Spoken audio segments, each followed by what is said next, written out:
At 5:46 in the morning on January 17, 1995, the ground beneath the Japanese city of Kobe tore open.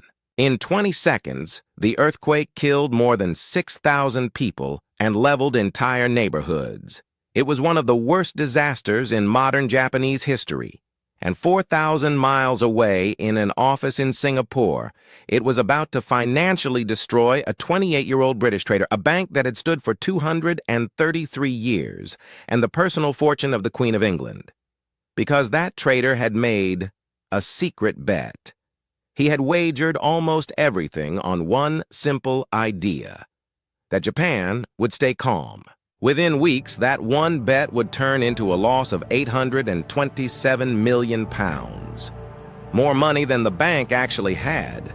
And it all flowed through a single account, one this trader had named himself after a number considered lucky. How does one person, sitting at one desk, bring down a bank that had survived the Napoleonic Wars, financed the Louisiana Purchase, and managed the money of British royalty? The answer is not really about trading. It is about a much more ordinary human instinct. The instinct to hide a mistake and hope that tomorrow you can fix it before anyone finds out. This is the story of Nick Leeson, the man who became the original rogue trader, and the bank he turned to dust. To understand how the earthquake in Kobe became a catastrophe in Singapore, you have to go back. Back before the secret account. Back before the lies he told 4 different departments. Back to an ambitious kid from a working-class town outside London, who wanted more than anything to be somebody. His name was Nick Leeson. And in 1989, he walked through the doors of one of the most prestigious banks in the world. Nicholas Leeson was born in 1967 in Watford, a town just north of London. His father was a plasterer. This was not a family of bankers or aristocrats. Nick was bright, but he failed his final maths exam, the very subject that would later define his life. He left school and took a job as a clerk at a private bank. And there, something became clear very quickly. Nick Leeson was good with the back-end machinery of finance, the settlements, the paperwork, the reconciliations that happen after a trade is done. It was unglamorous work, but he was meticulous and he was hungry to climb. In 1989, Leeson joined Barings. To understand what that meant, you have to understand what Barings was. Founded in 1762, it was the oldest merchant bank in Britain. It had helped finance the war against Napoleon. It had bankrolled the Louisiana Purchase, the deal that doubled the size of the United States. It managed the personal accounts of Queen Elizabeth II. Barings was not just a bank. It was an institution woven into the history of the Western world. For a plasterer's son from Watford, walking through its doors was like being knighted, and Leeson was desperate to prove he belonged. Leeson's break came in an unlikely place: Jakarta, Indonesia. Barings had a back-office disaster there. £100 million worth of share certificates were in chaos, unsettled, a tangled mess that no one could fix. They sent Leeson, and over months of grinding, patient work, he untangled it. He sorted out the £100 million problem. To his bosses in London, this was extraordinary. Here was a young man who understood the plumbing of the bank better than almost anyone. He was reliable. He solved problems. He was, they decided, exactly the kind of person you could send somewhere far away and trust completely. It was around this time that Nick met Lisa. They married in 1992. By every outward measure, their life was becoming a dream. And then came the posting that would change everything. Barings was expanding into the fast-booming world of derivatives trading in Asia. They needed someone to run a new operation in Singapore, someone who understood the back office, someone reliable. They chose Nick Leeson. In Singapore, Leeson was meant to do something relatively safe. On the floor of the Singapore Exchange, he would buy and sell futures contracts on the Nikkei, Japan's main stock index. Most of it was supposed to be low-risk work, executing orders for clients, or capturing tiny price differences between the Singapore and Osaka exchanges. Pennies multiplied by enormous volume. Done correctly, it was almost boring. Leeson threw himself into it, and at first, the profits flowed back to London. The young man from Watford looked like a star. But there was a flaw built into Leeson's job from the very start. A flaw so basic that a first-year accounting student would have spotted it. In any properly run trading operation, two functions must always be kept separate: the front office, the trader who makes the bets, and the back office, the people who independently check, record, and settle those trades. The back office is the referee. It exists to catch the trader if he lies or makes mistakes or takes risks he shouldn't. In Singapore, Barings let Nick Leeson run both. He was the trader, and he was also his own referee. He could make a bet, and then he could be the one to record whether it won or lost. Think about what that means. There was no one independently watching him, no referee, just a trust, extended 4,000 miles from London to a young man who had always been desperate to prove himself, and who now sat in a room where he could mark his own homework. For a while, this didn't matter, because he was winning. But trading, real trading, is not a straight line up. Losses are not a possibility. They are a certainty. And the question that would define everything was simple. What would Nick Leeson do the first time he lost money he couldn't explain? The answer came in 1992, just months into the job. One of Leeson's inexperienced team members made a trading error that cost the bank £20,000. A real loss, but a survivable one. The correct thing to do was to report it, to put it in the books, take the hit, and move on. Instead, Nick Leeson made a decision that seemed small at the time. He hid it. He took that error and he tucked it away into a special account, an account the system used for booking minor mistakes. The account number was 88888. There's a detail here that's almost too perfect. In Chinese culture, the number 8 is considered deeply lucky. Leeson had reportedly chosen the 5 eighths for an account precisely because of that superstition. He thought it would bring good fortune. Instead, account 8888 would become the most catastrophically unlucky number in the history of finance. Because once he hid that first loss, Leeson had crossed a line. And the thing about that line is that it's much easier to cross it the second time. And the third. And the 300th. Here is where Leeson's unique talent became a weapon. Remember, he understood the back office better than almost anyone. He knew exactly how the bank's reporting worked, which meant he knew exactly how to make account 88888 invisible. He kept the losing trades in 88888 hidden. But he reported the winning side of his activity to London as if everything was fine. To his bosses, Nick Leeson appeared to be a phenomenally profitable trader. They saw only the profits. They never saw the account quietly bleeding underneath. And the account kept bleeding. By the end of 1992, account 88888 was down £2 million. Leeson kept trading, trying to win it back. By the end of 1993, the hidden loss had grown to £23 million. Still, London suspected nothing. Still, the profits he reported kept his reputation glowing. By the end of 1994, the number buried in account 888888 had reached £208 million. Let that sink in. Over £200 million of losses, completely hidden, inside a bank that had no idea, because the one man who could have caught it was the man hiding it. To keep the illusion alive, Leeson had to manufacture success. In 1994 alone, he fabricated roughly £28 million in fake profits, conjured numbers that made him look like the golden boy of Barings. And it worked.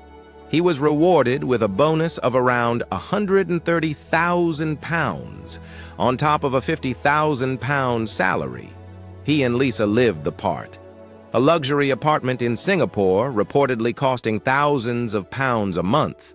Expensive dinners. The lifestyle of a young man the world believed was a genius. All of it built on a number that was screaming in an account no one else could see. But hiding a loss this big is not a single act. It is a daily performance. Money had to physically move to cover the losing positions, and that money came as funding requests sent to London. Leeson needed cash constantly, and he needed to explain why, so he lied. And he didn't tell one lie. He told different lies to different departments. To the people who questioned the funding, he claimed it was money he was fronting on behalf of a client. When an auditor noticed a hole, he fabricated a story about a trade with another firm and produced a forged document to back it up. Risk, compliance, settlements, treasury. Each one that came knocking got a different, carefully tailored story. For 3 years, Nick Leeson kept all of those lies spinning in the air at once. And the warnings were there. They were absolutely there. An internal audit in 1994 actually flagged the danger directly. It warned that letting Leeson control both the trading and the settlement was a serious risk. The report landed on the desks of senior management in London. One internal memo, written just months before the collapse, admitted that the bank's systems and controls were, quote, distinctly flaky. The regulators in Singapore raised concerns, too, about the sheer size of Leeson's positions. Every alarm that should have gone off did go off. And every single time, the bank found a reason to look away. Because Nick Leeson made them money. And it is very hard to question the man who is making you rich. It's worth pausing on what this was doing to the man himself, because here is where the story gets genuinely uncomfortable. Every morning, Nick Leeson woke up and chose to put the mask back on. He chose to keep lying. Nobody forced his hand each day. And at the exact same time, he was a young man drowning, lying to his bosses, his regulators, and his own wife, watching a number grow that he could no longer control, carrying a secret so heavy it was wrecking his health. Both of these things are true at once. He was the architect of the fraud, and he was the person being slowly crushed by it. Hold both of those in your head because this story refuses to let you pick just one. By late 1994, Leeson was trapped. The hidden loss was so enormous that normal trading could never claw it back. He needed something dramatic, a huge win, to erase everything and make the account whole before anyone discovered it. So he made the gamble that would end it all. He placed a massive bet on the Japanese stock market. He was betting that the Nikkei would stay calm and hold its value. If Japan stayed stable, his enormous positions would slowly recover, and the nightmare in that secret account would quietly disappear. It was a desperate wager on nothing bad happening. And for it to work, he needed the world to stay quiet. He needed Japan, specifically, to stay still. To fund this bet, Leeson kept demanding more money from London, and astonishingly, London kept sending it. Daily transfers flowed to Singapore to meet the margin calls, the cash you must put up to keep a futures position open. He was now holding a staggering share of the entire market, controlling enormous chunks of the Nikkei futures and Japanese government bond contracts. The position was so large that other traders in the market could see it and began to suspect something was deeply wrong. Nick Leeson had bet the bank. He just didn't know yet that the ground was about to move. Literally. In the second week of January 1995, everything was balanced on a knife's edge. Leeson's entire survival depended on calm, on boring, uneventful, stable markets. The Nikkei sat where he needed it. The lies were still holding. The funding was still flowing. If nothing happened, if the world simply stayed quiet for long enough, he might just escape. It was the most fragile kind of hope. And it lasted exactly until 5:46 in the morning on January 17th. And then, the earth opened up. The Great Hanshin earthquake struck Kobe with devastating force. Beyond the terrible human tragedy, 6,500 lives lost. The disaster sent a shockwave through the Japanese economy. Investors panicked. The Nikkei, the index Leeson had bet, would stay calm, did the one thing he could not survive. It crashed. It fell roughly 1,000 points in the days that followed, and every point it dropped tore another hole in account AT888. The bet on calm had met the worst possible catastrophe at the worst possible time. Now, a rational person, facing a loss this catastrophic, might have finally stopped, might have confessed. Nick Leeson did the opposite. In the grip of desperation, he doubled down. As the Nikkei fell, he bought even more contracts, betting even more aggressively that it would bounce back. He was trying to single-handedly push the entire Japanese stock market upward through the sheer size of his buying. Think about the psychology. He had dug a hole so deep that the only way out he could imagine was to dig faster. Every losing day, he raised the stakes. The hole didn't close, it accelerated. In just a few weeks, the losses exploded. The £208 million hidden at the end of 1994 ballooned, doubling and then more. The daily margin calls became monstrous, and London, incredibly, was still wiring money to cover them, still believing their star trader knew what he was doing. The bank was now funding its own destruction, pouring cash into a black hole it couldn't see. By late February, the hidden loss in account 88888 had reached £827 million. To put that in perspective, it was more than twice the entire trading capital of Barings. The bank didn't have the money. It was already dead. It just didn't know it yet. By February 23, 1995, it was over, and Leeson knew it. The lies could not hold any longer. The reconcilers back at the bank were finally closing in on the discrepancy, the impossible gap between what Leeson claimed and what actually existed. Account 888 was about to be exposed. Nick Leeson did not walk into his boss's office and confess. He did something far more human and far more cowardly. He ran. He and Lisa packed quickly and fled Singapore, leaving behind the wreckage of the bank and a note on his desk. The note reportedly said simply, "I'm sorry." When Barings officials finally opened up account 8888 and understood what they were looking at, the horror was total. Here was a loss so large it exceeded everything the bank had. Frantic executives in London tried everything. They called the Bank of England.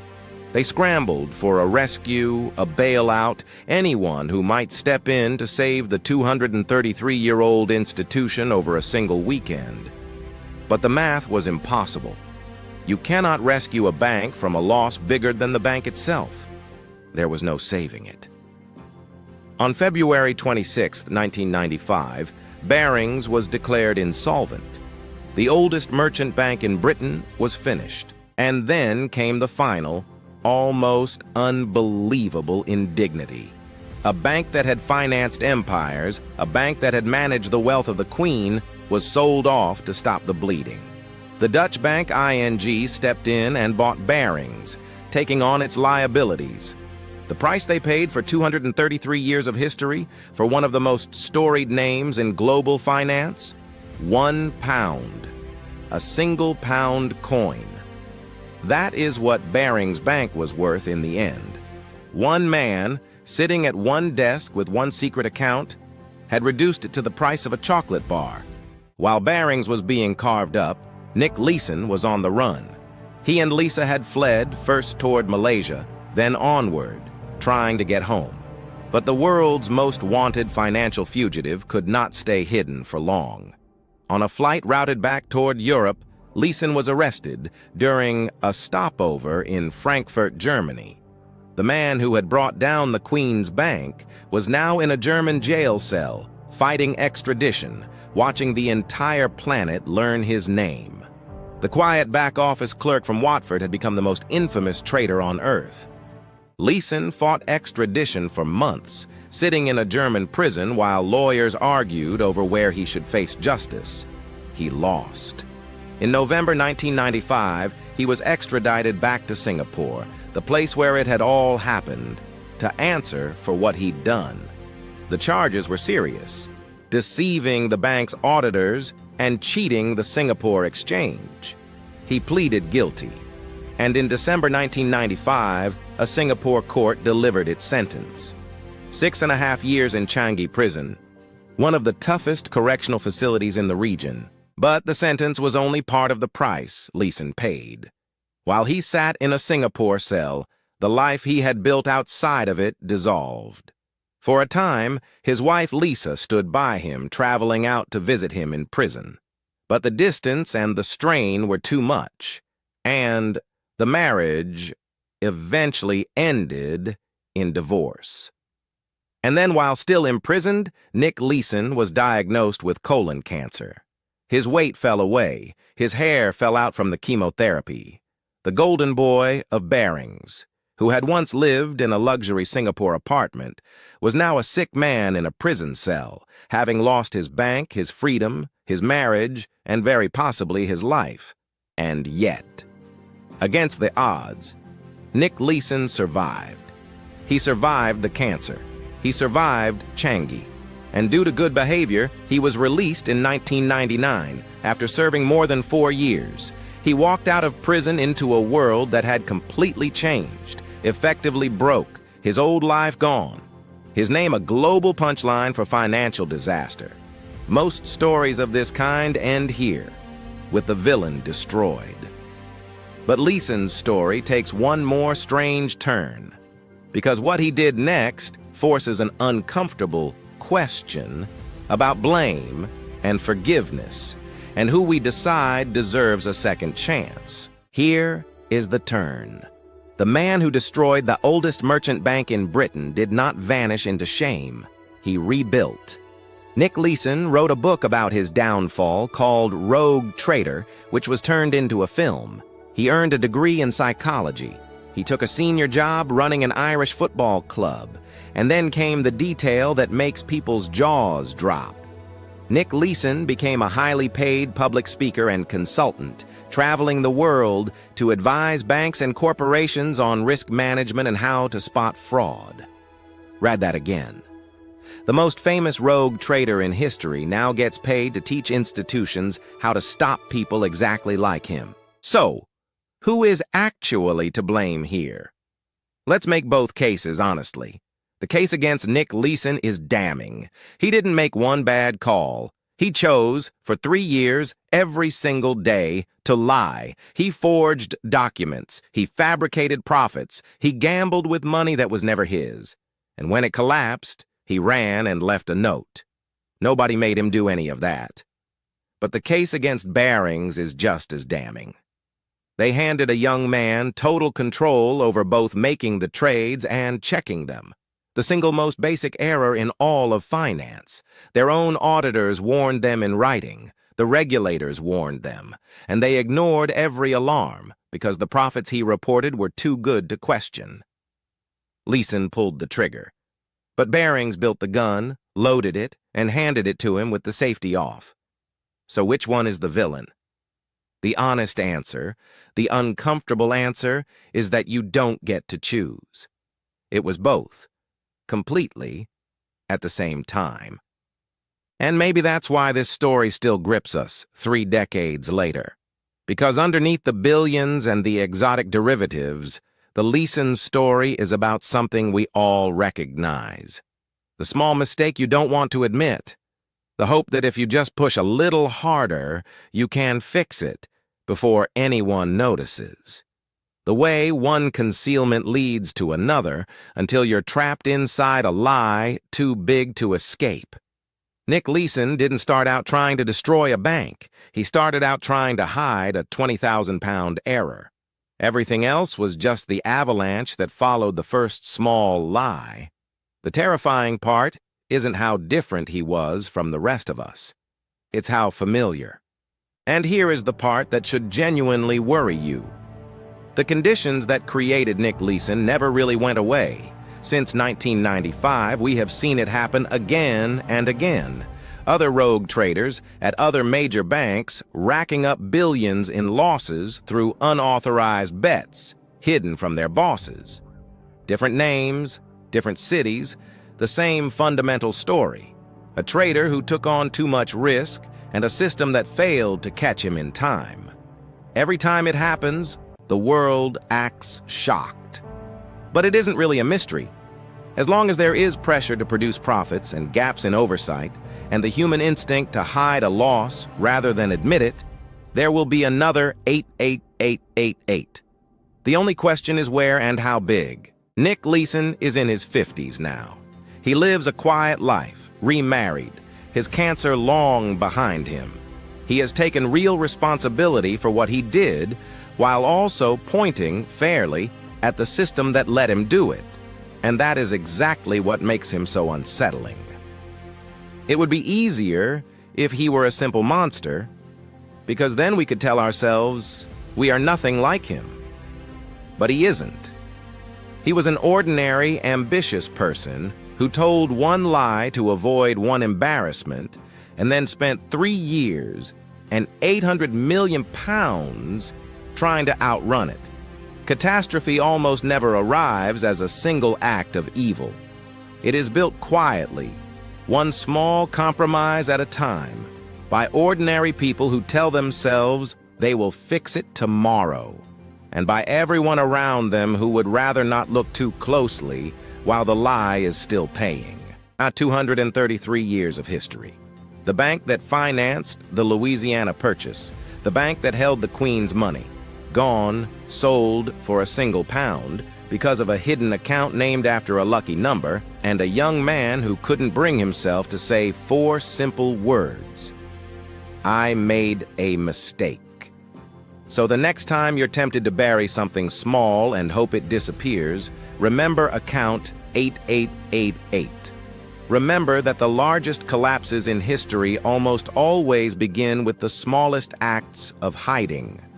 If this story made you think differently about risk, about institutions, and about the small lies we all tell ourselves, then subscribe and stay with us. Because the history of money is really the history of human nature, told in numbers. And we are only getting started. Next time, another trader. Another enormous bet against an entire nation. But this one wasn't a fraud, and it wasn't hidden. It was done in the open, it was perfectly legal, and it made him $1 billion in a single day. The story of the man who broke the Bank of England, George Soros, and Black Wednesday. See you then.